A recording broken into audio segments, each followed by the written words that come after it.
말씀은 로마서 15장 22절부터 29절까지 말씀입니다. 우리 한 절씩 들어가겠습니다. 그러므로 또한 내가 너희에게 가려 하던 것이 여러 번 막혔더니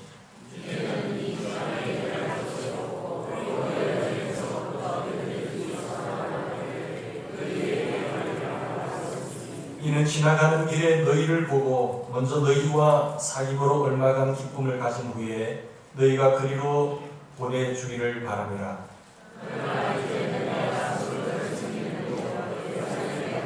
이는 마게도냐와 아가야의 사람들이 예루살렘 성도 중 가난한 자들을 위하여 기쁘게 얼마를 연보하였습니다.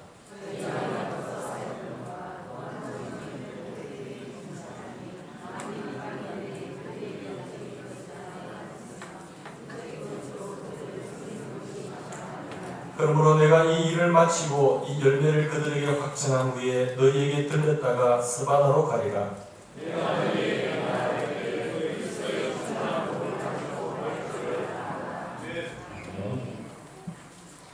어느 구두 판매원이 연한 판매 확장을 위해서 아프리카 지역의 어느 부족을 방문하였습니다. 그는 모든 부족원들이 맨발로 다니는 것을 보고 여기는 희망이 없겠구나, 신발이 필요치 않구나. 그래서 여기는 그 본부에 연결해서 구두 시장 없음이라는 정보를 전했습니다. 그러던 차에 또 다른 판매원이 같은 동일한 지역을 방문하였습니다. 부족분들이 신발을 신지 않고 맨발로 다니는 것을 보고 여기에는 신발을 무한정 팔 수 있겠구나 라는 생각을 하고 본부에 연락해서 이곳에 판매 무한정 신발 주문 곡절로 라고 하는 전문을 보냈습니다. 한 판매원은 비전이 없었지만 다른 판매원은 비전이 있었습니다. 동일한 곳을 방문하였지만 똑같은 환경이었지만 한 사람에게는 여기는 비전이 없습니다. 비전에 눈이 없으니까 이곳은 신발을 전혀 할 수 없구나 라고 하는 말을 전했고, 또 한 사람은 비전이 있었기 때문에 이곳은 시장 무한대라고 하는 그런 정보를 전하게 된 것이죠. 동일한 환경이었고 동일한 곳을 보았지만 비전에 있느냐 비전이 없느냐에 따라서 결과는 완전히 달랐습니다. 비전이 있는 판매원의 놀라운 그 손길을 보십시오. 비전은 우리가 이렇게 다른 사람들이 못 보는 것을 보는 눈입니다. 다른 사람들은 1년 앞을 본다고 한다면 비전이 있는 사람은 10년을 내다봅니다. 우리는 이 세상을 살아가는 데 있어서 사업을 하든지 지도자가 된다든지 무슨 일을 할 때에 비전이 있는 사람이 되셔야 돼요. 비전이 있는 사람은 반드시 성공할 것입니다. 그러나 비전이 없는 사람은 근시안적인 안목이기 때문에 앞에 것밖에 보지 못해요. 그리고 준비를 하지 못합니다. 성공한 사람들의 대부분은 비전이 있습니다. 남들이 보지 못하는 눈이 있습니다. 그런 통찰력이 있습니다. 10년을 내다보는 것이 아니라 20년, 30년을 내다보시는 눈이 있죠. 그러므로 비전이 없는 사람은 어린 아이가 볼 수밖에 없는 사탕밖에 보지 못하고 장성한 어른들이 볼 수 있는 눈이 없는 것입니다. 우리에게 있어서 사람의 크고 작음은 바로 비전이 크냐 작으냐에 달려있는 것이죠. 바울은 선교를 할 때에 선교의 현실을 정확하게 보았습니다. 뿐만 아니라 선교의 미래까지도 볼 수 있는 눈이 있었습니다. 그것이 바로 선교의 비전이죠. 바울 선교사의 선교 비전은 어떤 것이었습니까? 바울 선교사가 선교의 비전을 가졌던 그 목적, 그리고 바울 선교사의 선교 비전을 통해서 오늘 우리가 배울 바를 배우고자 합니다. 우리 주님께서 2000여 년 전에 이 땅에 오셨습니다. 왜 오셨습니까? 그리고 다시 재림하실 주님은 왜 오셨는지를 우리가 내일 모레 성탄절을 앞두고 이 눈을 키워갈 수 있는 그런 하나님의 제자들이 되기를 바랍니다. 먼저 우리가 선교의 비전 속에서 바울은 로마 제국의 복음화를 꿈꾸었습니다. 로마 제국의 복음화라는 분명한 비전을 갖고 달려갔습니다. 23절, 24절 말씀 보시겠습니다. 여기 보면 이제는 이 지방이 일할 곳도 없고 또 여러 해 전부터 언제든지 서바나로 갈 때에, 이 서바나로 갈 때라는 것은 로마의 유럽의 제일 끝부분에 있는 지금 스페인이죠. 이 스페인까지 목적을 두고 나가는 것입니다. 갈 때 너희에게 가기를 바라고 있었으니 이는 지나가는 길에 너희를 보고라고 말하고 있습니다. 바로 19절 말씀 보시겠습니다. 19절에 보시면 예루살렘으로부터 일루리온 현대의 알바니아까지 두루 복음을 편만하게 전했다라고 말하고 있습니다. 예루살렘으로부터 알바니아까지는 로마 제국의 동부 지역이에요. 로마의 동부 지역을 말하는 것이고, 바울은 로마 제국의 동부에서는 개척의 목적을 두고 개척 선교의 원칙에 따라서 복음을 다니면서 전했습니다. 바울은 로마 제국 전체를 복음화라고 하는 목적을 두고 달려가는데, 동부를 개척 목적을 두고 하셨고, 그 다음에 로마의 심장 부분, 그 로마의 도시를 강타하기 위해서 복음의 심장부를, 로마의 심장부를 복음화하는 방법을 두고는 편지를 통해서 그는 전했던 것입니다. 여러분, 빈민 지역도 중요하지만 심장을 강타해야 그 영향력이 파급적으로 올라가는 것이죠. 그래서 요즘 선교는 외곽 지역보다는 도시를 공략하는 선교로 바뀌고 있는 것입니다. 동부는 직접 선교를 통해서 복음화했고, 로마의 심장 부분 로마 도시는 바로 편지를 통해서 복음을 전했습니다. 그리고 서쪽 지역을 보면은 로마 교회의 도움을 받아서 스페인까지는 이제 로마가 복음화되면 이 로마 교회의 도움을 받아서 저 서바나까지 복음을 전할 계획을 갖고 있었던 것입니다. 바울 선교의 비전은 로마 제국 전체를 복음으로 전면하는 글로벌 비전이었습니다. 바울은 당시 세계 복음화라고 하는 거대한 비전을 품고 나갔는데, 그 방법을 보면 사실은 우리가 바울의 위대한 점이 뭔가 하면 이 비전에 눈이 있다는 것 아니겠습니까? 비전은 사람을 크게 만듭니다. 사람은 비전만큼 큰 인물이 됩니다. 그 사람이 키가 크냐 작으냐가 중요한 것이 아니라 그 사람이 품고 있는 비전이 얼마냐, 그것이 중요한 거죠. 그 교회가 크냐 작으냐는 숫자에 있는 것이 아니라 그 교회가 꿈꾸고 있는 비전이 어떤 것이냐가 결정하는 것입니다. 교회는 비전만큼 큰 교회가 됩니다. 사람도 비전만큼 큰 교회가 됩니다. 나와 나의 가족만 잘 먹고 잘 사는 것이 비전이라고 한다면 그 사람은 그것으로 끝날 것입니다. 그는 참으로 작은 인물입니다. 그러나 그저 우리 교회는 잘 먹고 잘 살고 편안하게 친하게 지내다가 그것이 비전이라고 한다면 그 교회는 정말 작은 교회가 될 것입니다. 여러분, 세계를 품으면 큰 인물이 된다고 해서 자기 인물을 드러내고 날리기 위하여 큰 인물이 되기 위해서 세계를 품는다고 한다면 그것은 허영일 것입니다. 그것은 과대망상입니다.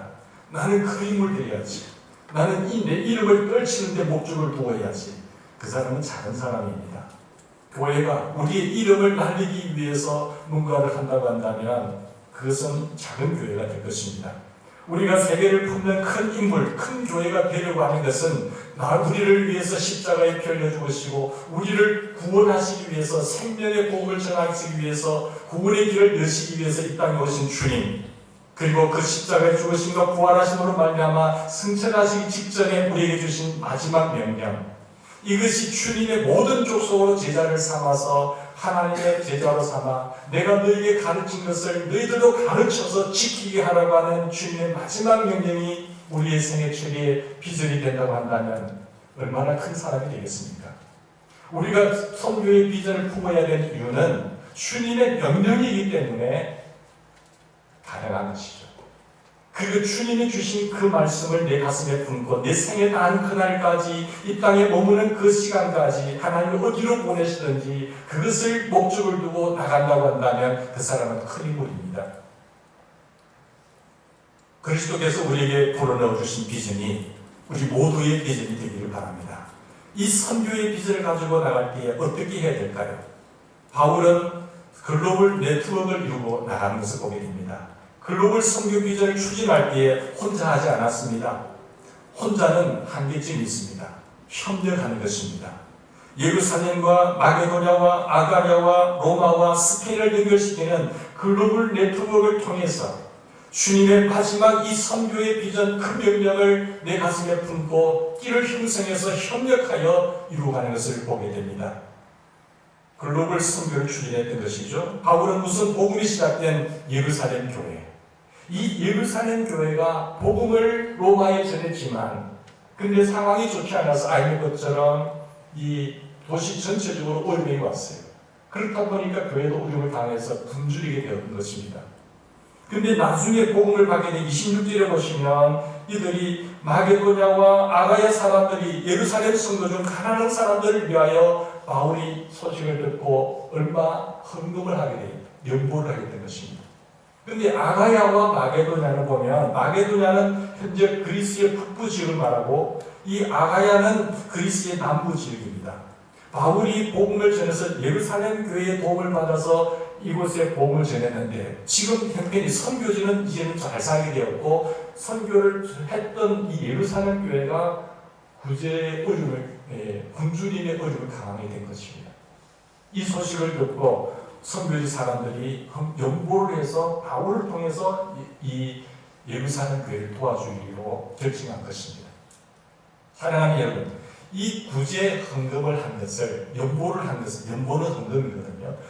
구제 헌금을 한 것을 성경은 무엇이라고 표현하고 있습니다. 여기서 두 가지 교훈을 배우게 되는데요. 첫째, 여기 보면은 무엇이 25절 말씀을 보시면 바울은 돈 가지고 사람들을 자기 돈으로 끌어들이기 위하여 자기 마음대로 부리려고 생각하지 않았고 바울은 구제를 하면서 성도들을 뭐한다고 했습니까? 섬긴다는 표현을 썼어요. 내가 우리 교회가 이만큼 부자니까 내가 이만큼 잘 사니까 너에게 주는 것은 그런 어떤 의시되는 것이 아니라 하나님께서 우리에게 은혜를 더하여 주셔서 나를 복되게 하셨고 잘되게 하셨으니까 어려운 지역, 전에는 우리에게 복음을 전했던 교회인데 지역적인 상황으로 인해서 어려워지니까 그 사람들을 긍휼히 여기는 마음을 갖고 도와주는 구제 헌금을 한 것을 그들을 섬긴다는 거예요. 그래서 구제는 뭡니까? 섬기는 것입니다. 다른 사람에게 구워주는 자는 하나님께 구워주는, 다른 사람을 돕는 것은 하나님께 구워주는 것이고 남을 윤택하게 하는 사람은 저도 윤택하게 될 것이라고 하는 이 약속의 말씀을 믿고 나가는 거잖아요. 섬기는 것입니다. 우리가 돈이 있을 때에 뭔가를 가졌을 때에 그렇지 못한 사람들에게 나누어주는 것은 섬기는 겁니다. 누구를 섬기는 것일까요? 주님을 섬기는 것이에요. 그 작은 교회를 돕는 것이 주님을 섬기는 것입니다. 양과 염소의 주님께서 비유를 하실 때에 누가 양입니까? 주님에게 저들에게 한 것이 곧 나에게 한 것이라고 이들이 복되다고 말씀하셨어요.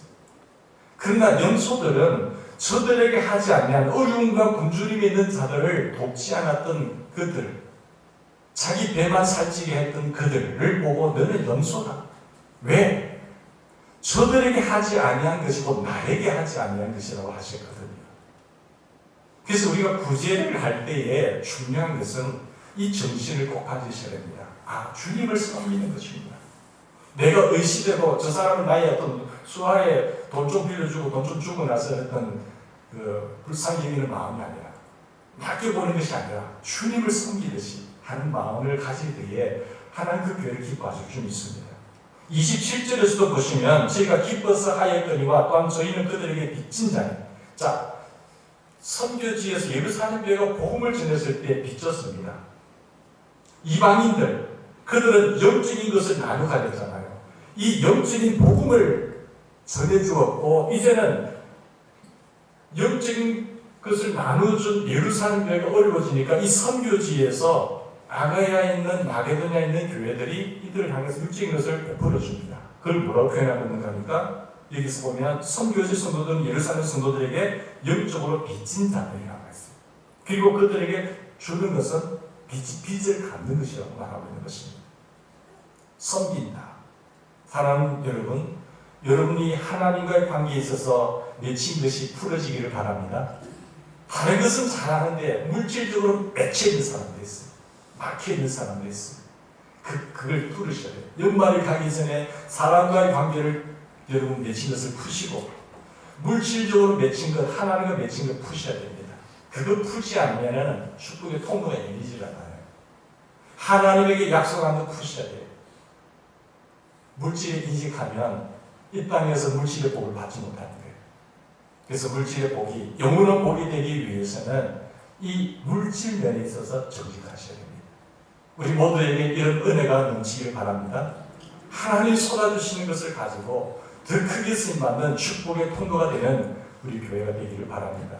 선교지 성도들은 기쁜 마음으로 빚을 갚았습니다. 바울은 이렇게 선교지와 선교 본부와의 네트워크 연결시키는 선교 네트워크를 만들었고요. 선교지와 선교 본부를 연결시킬 뿐만 아니라 로마 제국의 심장부인 로마시와 스페인까지, 저쪽에 있는 스페인까지 연결시키지 않습니까? 28절 보세요. 내가 이 일을 마치고 이 열매를 그들에게 확증한 후에 너희에게 들렸다가 스바나로 가리라고 했습니다. 구제의 문을 보면 이거 열매를 그들에게 확증한 후에 열매를 뭐라고 표현하고 있습니까? 구제는 열매라고 하고 있어요. 여러분, 구제는 열매입니다. 구제 헌금을 열매라고 했습니다. 구제 헌금을 예루살렘 교회에 분명히 전달한 후에 로마 교회에 들러서 잠시 있다가 로마 교회의 그 힘을 입어서 나는 스페인 저 서바나까지 가겠다. 그것이 나의 목적이다 라고 목표라고 말했습니다. 바울의 선교여행 3단계 나오는데 1단계는 고린도에서 예루살렘까지, 2단계는 예루살렘에서 로마까지, 3단계는 로마에서 스바나까지. 이 3단계를 가운데 그 선교의 여행의 삶을 보면 1단계에서 1300km를 뛰게 됩니다. 1300km. 2단계에서 2400km를 뛰게 되고 3단계에서 1100km를 선교 여행을 하게 돼요. 4800km의 여행을 하게 됩니다. 지금처럼 비행기가 있는 것도 아니지 않습니까? 좋은 자동차가 있는 것도 아니지 않습니까? 때로는 강의 위험과 강도의 위험과 짐승의 위험과 여러 가지 위험 속에서도 주님 복음을 전도하기 위하여 선교 여행을 떠나는 4800km를 뛰어다니는 바울의 열정과 모습을 보십시다. 그야말로 글로벌 네트워크를 통해서 선교를 한 것입니다. 우리도 함께하는 은혜가 있기를 바랍니다. 선교는 지구촌의 하나님의 백성들과 그 하나님의 백성들의 마음과 시간과 그리고 물질로 협력하는 네트워크가 되어야 될 줄 믿습니다. 그런데 이 선교 비전을 이룰 때에 가져야 할 것이 또 있는데 계획과 열정과 끈기가 있어야 돼요. 이 계획과 하나님의 두려우신 비전 속에 계획을 짜고 그 계획 위에 열정이 있어야 됩니다. 그것을 한 번으로 끝나는 것이 아니라 앞이 막히고 뒤가 막힌다고 하더라도 막히는 길이 있다고 하더라도 끈기 있게 갈 수 있는 끈기가 있어야 돼요. 이런 이야기가 있습니다. 도산 안창호 선생님이 평양에 있다가 공부하기 위해서 배지학 땅에 공부하면 잘한다. 선교사를 시험 보시니까 그래서 배지학 땅 서울에 와서 공부하기를 원했던 것이죠. 근데 저기에 입학을 해야 되니까 근데 구술시험을 이제 선교사님 앞에서 구술시험을 도산 안창호 선생님이 보게 된 것입니다. 근데 선교사님이 물었습니다. 어디서 왔습니까? 평양에서 왔습니다. 그렇게 말했던 거예요. 그 먼 평양에서 여기까지가 얼마입니까? 물으니까 여기까지 800리쯤 됩니다. 그런데 평양에서 공부하지 않고 왜 여기 먼 길까지 와서 공부하겠다는 것입니까? 그런 선교사님의 말에 안창호 선생님이 선교사님에게 질문했다고 합니다. 선교사님은 어디서 오셨습니까? 미국에서 왔죠. 거리가 얼마나 됩니까? 8만 리가 된다. 선교사님은 그나마 그렇게 먼 8만 리에서 여기까지 복음을 증거해 오셨는데 제가 여기까지 온 것은 그에 비하면 아무것도 안 되는데 거짓말이라고 하십니까? 그 다음에 보니까 학교 잘 있을 때 그렇게 있는 거예요. 열정입니다. 열정. 뭔가 하겠다고 하는 열정. 거리가 멀고 장애 요소가 있지만은 뭔가 이루려고 할 때에 그 열정을 보고 합격시킨 거예요. 바울은 열정을 가지고 선교 여행 계획을 추진하되 어떤 어려움이 있어도 꾸준히 끝까지 달려갔습니다. 우리에게도 이런 끈기와 열정이 요구되잖아요. 22절 23절 보세요. 바울은 내가 너희에게 가려다 하는 것이 여러 번 맡겼다고 했어요. 너희들에게 가는 것이 그 복을 증가하게 가는 게 여러 번 맡겼어요. 뭔가 일을 하려고 하면 그러니까 그냥 순탄하게 될 수도 있지만 바뀔 수가 있습니다. 이제는 이 지방에 일할 곳이 없고 또 여류해 전부터 언제까지 스바르로 갈 때 내게 가기를 바라고 있었습니다. 로마 교회로 가는 것이 여러 번 막힌 것은 다른 곳에서 해야 할 선교 활동 때문이었을 것이에요. 그렇지만 바울이 로마를 향한 선교 여행이 여러 번 막혔어도 끊기지 않았습니다. 중단하지 않았습니다. 이런 어려움과 시련과 고통이 있지만 멈추지 않았습니다. 열정과 끈기로 꾸준히 밀고 나간 겁니다. 이 계획이 하나님의 뜻이고 하나님이 우리를 통해서 이루고자 하는 바라고 한다면 때로는 고통이 있을 수가 있을 수 있어요. 때로는 순간 막힐 수도 있어요. 포기하지 않는 거예요. 바울은 여러 해 전부터 계획했던 일을 꾸준히 밀고 나가서 결국 로마 여행을 통해서 스페인까지 선교하게 된 것입니다.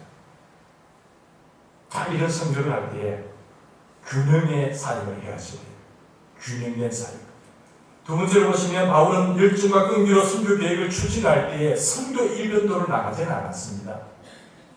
교회의 5대 사역을 늘 가슴에 품었죠. 예배, 교육, 교제, 선교, 봉사. 이 사역을 가지고 균형 있게 나갑니다. 물론 궁극적인 목적은 주님의 마지막 명령을 통하여 선교입니다. 복음 전하게. 복음을 증거하기 위해서 우리는 하나님 예배하게 되고 그들을 교육시켜야 되고 훈련시켜야 돼요. 그러면서 교제의 힘을 길러야 되잖아요. 그 궁극적인 목적이 있지만 선교 일면대로 나간 것은 아닙니다. 선교를 예배와 직결시키고 있지 않습니까? 15장 16절에 보면 바울은 무엇을 하든지 다 하나님께 율법을 돌리는 예배를 우선순위에 두었고 예배의 에너지를 얻어서 나갔던 것이죠. 선교지와 선교 본부사에 서로 교제할 수 있는 네트워크를 이루고 자신과 로마 교회의 교제, 로마 교회와 미래 스페인 교회와의 교제 이렇게 해서 교제 사역을 하면서 선교를 했던 것입니다. 뿐만 아니라 13서 신을 써서 교인들을 서로 교육하고 훈련시키는 일도 게을리하지 않았습니다. 유대인 랍비 출신으로서 교육과 훈련을 열심히 하는 선교했죠. 일단 선교만 하면 안 배워도 괜찮다라고 생각하지 않았어요. 선교를 하면 할수록 더 배우고 더 가르쳐야 합니다. 그 강한 힘을 얻지 않으면 선교하다가도 중단해버리죠. 교육을 중단시키겠죠. 바울은 선교를 하면서도 본문에 나온 대로 예루살렘 교회를 위해서 뭐 했습니까? 구제했잖아요. 바울은 복음도 나누고 빵도 나누었습니다. 효율성을 위해서. 여러분 세델베 교회에 리버렐 목사님이 계신데 큰 교회죠. 미국의 중심적인 교회인데 동부에 릴로크리 교회가 있다면 서부에는 세델베 커뮤니티 처치가 있습니다. 그 이탈리 목사님, 리버렐 목사님이 신학교를 졸업하고 또 다른 진대 신학교를 졸업하고 또 다른 두 개 신학교에 있어요. 세계교회 신학까지 내가 하면서 세계 신학까지 공부를 했는데 신학교를 다녔음에도 보고 내가 이 큰 교회 목회를 하면서도 내가 실수했다는 것을 깨달았고 선포를 했습니다. 목사의 실수를 잘 공부하기는 힘들지 않습니까? 그래서 하나님께 죄송스럽고 성도님들 앞에 죄송스러워서 제가 몇 년 전에서 비로소 가난한 자들에게 대한 2000개의 선물을 내가 어떻게 놓쳤을까 하면서 회개했다고 이야기한 거예요. 내가 성경을 찾아보니까 하나님 문을 열어주시게 하는 것이 2000개의 선물가 어려운 사람을 도우라고 하는 것을 있는데 이걸 놓쳤다는 거예요. 그래서 이고레 목사님은 가난하고 힘든 사람들을 돕는 일에 매우 중요하다는 것을 깨닫고 피스 플랜이라고 하는 계획을 세우고 세계 68개국에서 빈곤층, 구제 대상자, 어린이 교육 등을 그런 프로그램을 진행하고 있는 거예요.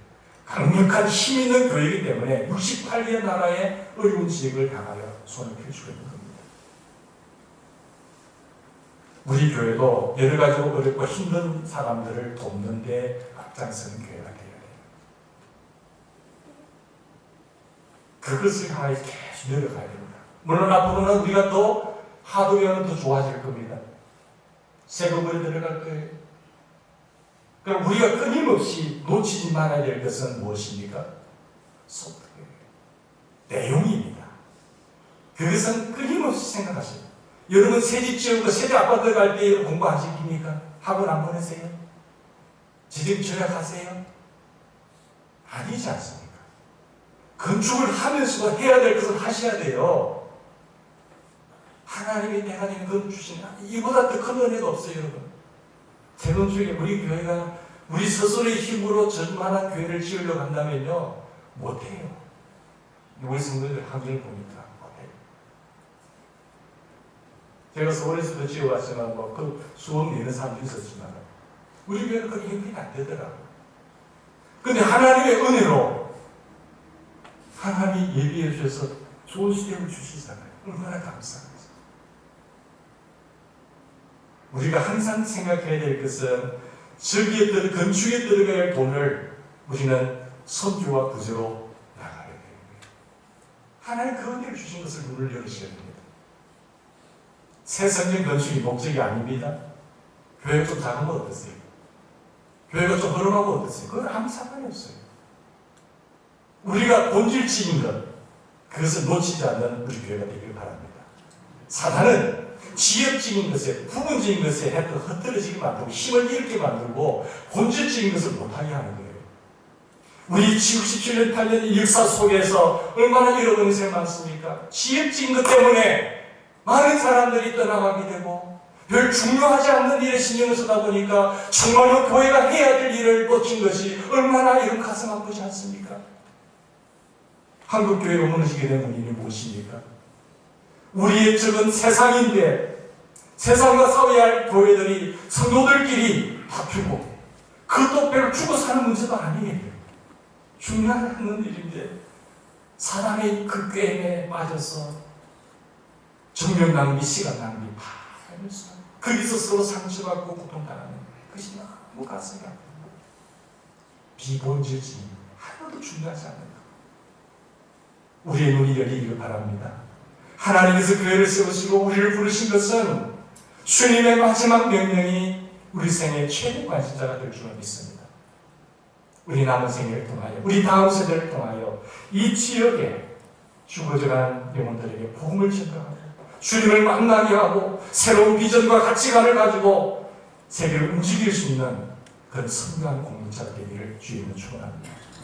우리 교회의 비전은 먼저 내가 제자가 되는 것입니다. 주님의 제자가 되어서 내 삶의 직장이면 어떠한 하나님께서 보내시는지 간에 내 삶의 자리가 부패되지 않고 세상을 변화시킬 수 있는 영향력을 끼칠 수 있는 하나님의 사람이 되는 거예요. 그리고 선교하는 그런 공동체가 우리 교회의 비전입니다. 우리가 이 궁극적인 목적을 향하여 달려가는데 서로 손을 맞잡고 서로 이해하고 서로 덮어주고 같이 나가는 동력자가 되어야지. 내 믿음에 우리 한이 아군들끼리 적이 되면 그것은 그 어떠한 사람도 용납이 되지 않는 거예요. 적을 보고 총을 겨눠야지. 서로 아군끼리 총을 겨눈다는 것은 그것은 어떠한 문제이든 간에 그는 용납이 안 되는 겁니다. 우리가 눈을 떠서 마귀에게 속지 않고 하나님의 군사로서 열심히 달려가는 믿음의 특공대원들이 되기를 간절히 소원합니다. 여러분, 이 5대 사역의 균형이 있게 가야 되는데 복음을 전하는 게 좋잖아요. 근데 복음을 증거할 때에 마음도 같이 나는 것이에요. 그래야 복음이 효과적으로 전합니다. 세상 사람들은 복음이 뭔지 모릅니다. 이 가장 중요한 것을 증거할 때 여기 어떤 포장을 해야 되는데 그게 빵이에요. 빵을 많이 나눠야 됩니다. 빵이라고 하는 그 속에 복음을 실어서 나눠주면 빵을 먹다 보면 복음이 들어가는 거예요. 빵 없이 예수 믿으세요. 여러분 모릅니다. 당신이 안 믿으라는 거죠. 어려운 사람들을 생각할 수 있는 교회가 되기를 바랍니다. 지역에 많은 어려운 사람을 품어야 되는 거죠. 저 교회 절대로 그냥 둬서는 안 된다. 지역 사람들이 일어나서 저 대연교회를 없애면 안 된다. 저 교회를 잘 되게 해줘야 된다. 라고 하는 그것을 60년 동안 심었다고 한다면 굉장히 수고했겠지. 우리, 그 하나님 기뻐하시자고 하나님 영광 가렸습니다. 여러분, 이걸 구제를 할 때도 보면요, 빵을 나누는 면에 있어서는 나의 영광을 위해서는 외식하면 안 돼요. 그죠? 그때는 오른손이 왼손이 하라는 것을 그렇게 깨달았어요. 근데 오른손이 하면 무조건 왼손이 머리를 하라고 하니까 서로 숨기는데 그 의미를 잘 아셔야 돼요. 내 영광을 위해서는 오른손이 하는 것을 왼손이 모르게 하셔야 돼요. 그냥 드러내지 마세요. 하나님 기억하세요.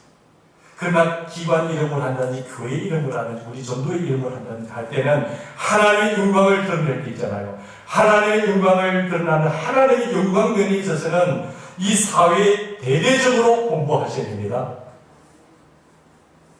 여러분 기관에서 연말 되면 뭐 하세요? 지역에 봉사무소도 그렇고 하세요. 대연절기에 무슨 기관이라고 하세요. 대대적으로 공부하셔야 돼요.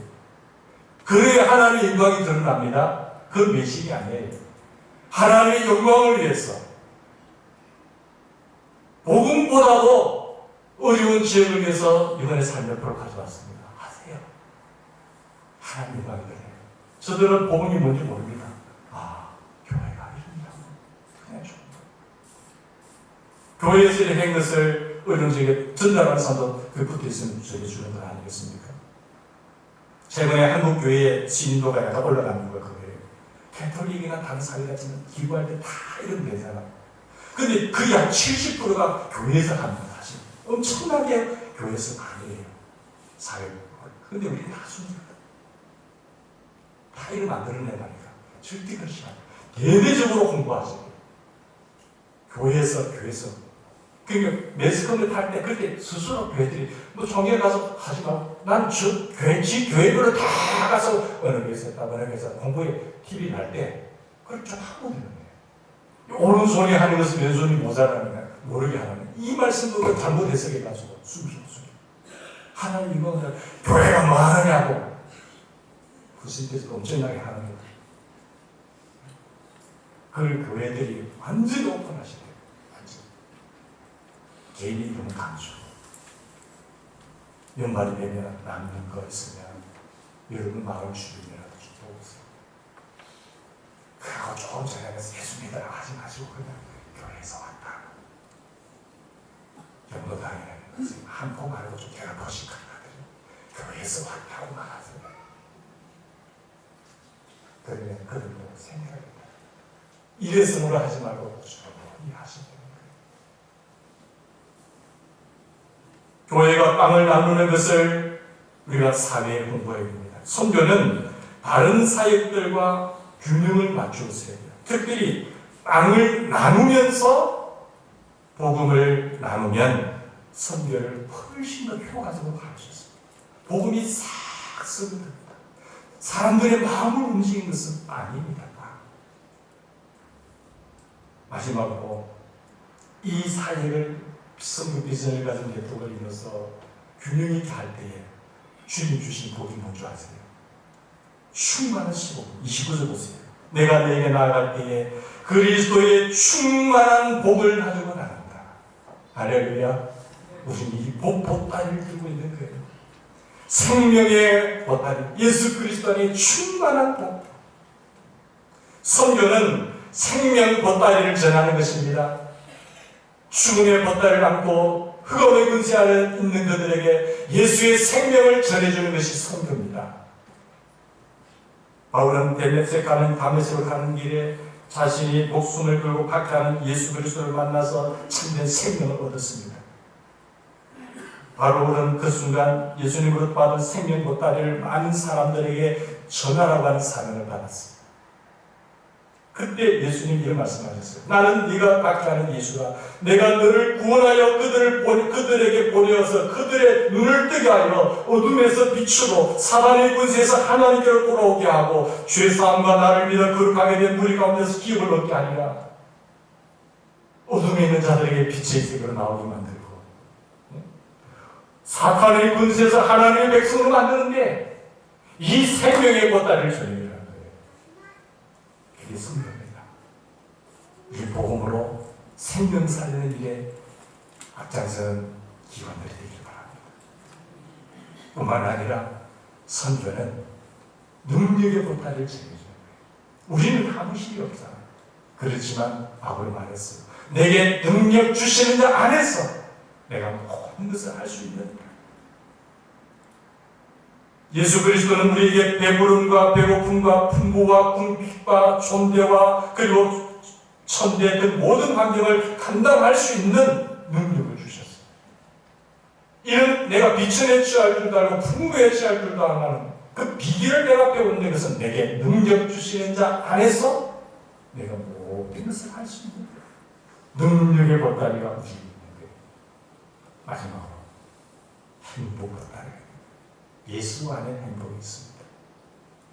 우울하고 삶의 평화도 누리지 못하고 있는 그들에게 예수의 생명이 들어가고 예수의 능력이 들어가고 진정한 가정이 행복하고 본인이 행복하고 그들이 움직이는 곳마다 행복한 이 보따리를 전해주는 것이죠. 예수 그리스도의 복음은 이렇게 참된 생명을 전해주는 생명 보따리고 미운 사람을 사랑하게 할 수 있는 능력 보따리며 뿐만 아니라 행복한 인생을 바꾸는 행복의 보따리입니다. 예수 그리스도 안에 충만한 복 보따리가 들었다는 사실을 기억하시고 이 복 보따리를 푸는 우리가 되기를 바랍니다. 복음은 그리스도 안에서 충만한 복 보따리입니다. 이 복 보따리를 그만 가지지 않고 전해주는 그런 축복의 통로가 되기를 바랍니다. 예수 그리스도의 생명과 예수 그리스도의 능력과 예수 그리스도의 행복의 복음으로 지구촌을 바꾸는 글로벌 선교 네트워크를 이루어갈 수 있는 그런 비전 있기를 바랍니다. 67, 8년의 역사 속에서 우리는 어디까지 나가셨어요? 바울은 예루살렘 교회를 떼서 헬라, 로마, 스바냐까지 빚을 세웠어요. 우리는 하나님의 은혜로 주문 다 하셨고, 우리가 새 생명을 선물로 받기 전에 먼저 여러분이 힘겹게 참여하셔서 캄보디아에 선교 비전 센터를 세우셨어요. 여기서 끝이 아니에요. 하나님 은혜 주시는 대로, 힘 주시는 대로 우리는 세계로 뻗어나가세요.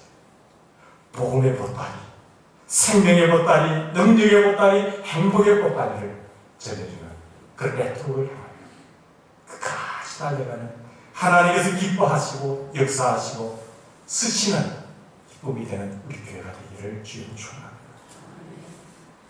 글로벌 선교는 바울처럼 복음을 전하기에 빵도 같이 나가야 돼요. 빵을 나눠야 돼요. 빌리 그레암 목사님은 복음을 나눴어요. 마리아 테레사는 빵을 나눴어요. 빌리 그레암 목사님 플러스 테레사였어요.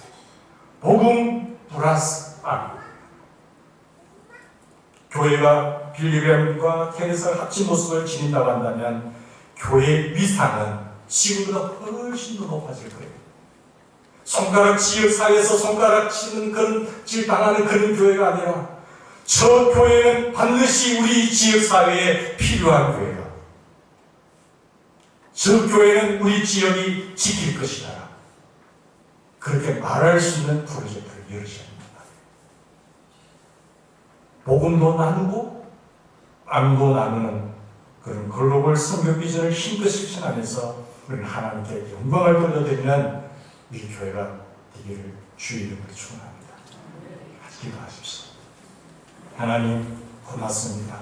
감사합니다. 저희들이 무엇이 간데 하나님의 자녀를 생각해 주시고 아무 희망도 없고